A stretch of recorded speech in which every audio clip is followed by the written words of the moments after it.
Duy sẽ khuấy đều và nhanh tay, sau đó đập trứng vào. Chúng ta khuấy tạo thành một vùng nước xoáy nhé, nhưng mà chúng ta không khuấy vào bên trong của quả trứng.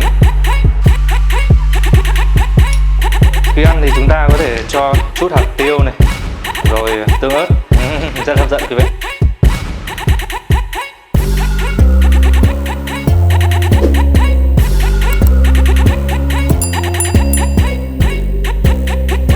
Mến chào quý vị và các bạn, chào mừng quý vị và các bạn đến với kênh YouTube Hà Nội Phố. Buổi sáng đối với Duy là một trong những khoảng thời gian quan trọng nhất của ngày.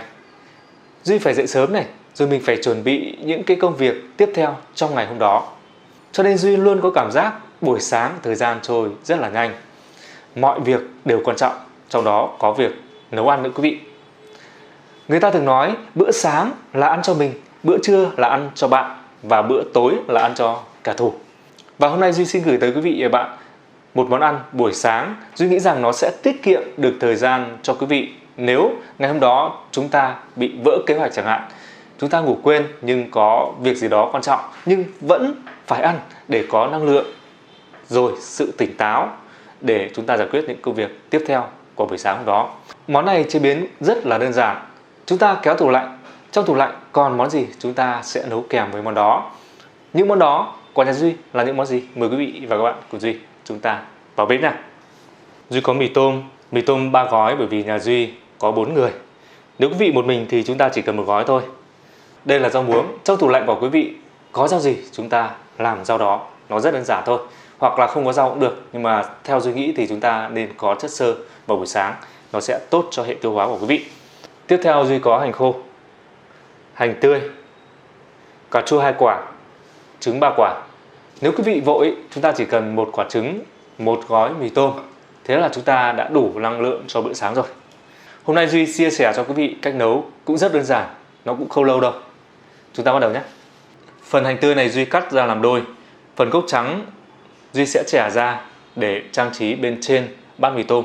Phần lá hành Duy sẽ cắt ngắn ra và rải lên bát mì tôm. Chi tiết như thế nào thì quý vị chờ đợi trong ít phút nữa nhé.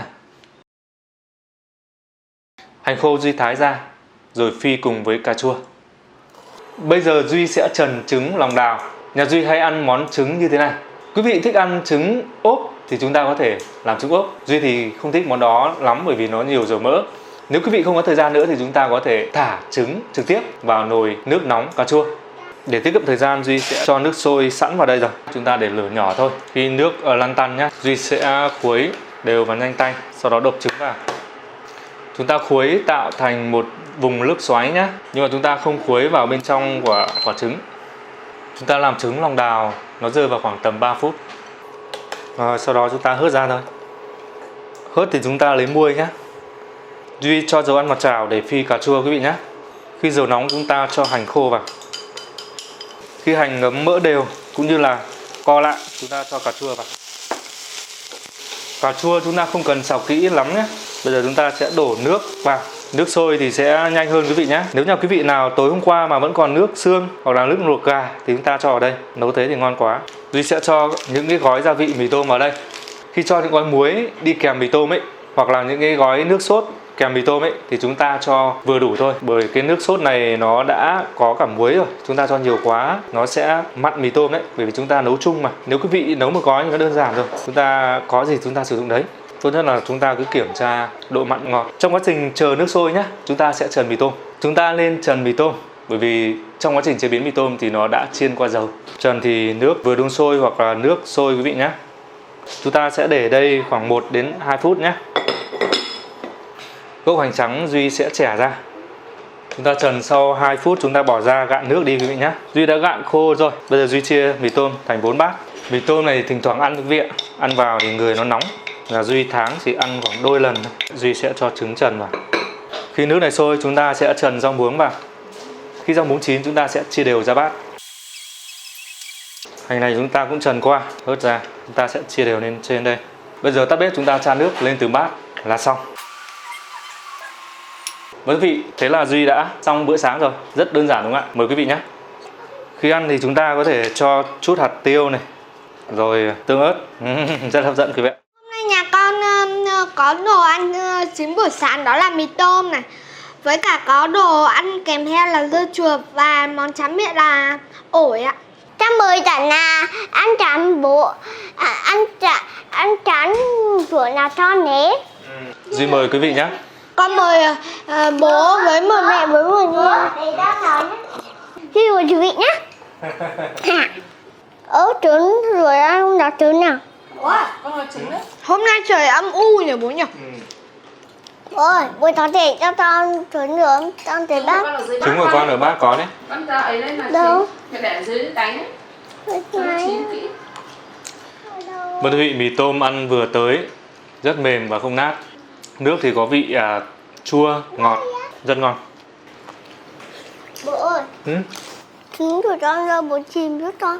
Hay là không chìm thì đấy thì bố cho con một quả trứng. Mẹ bảo thứ tư ăn mì tôm là thứ tư ăn mì tôm này á?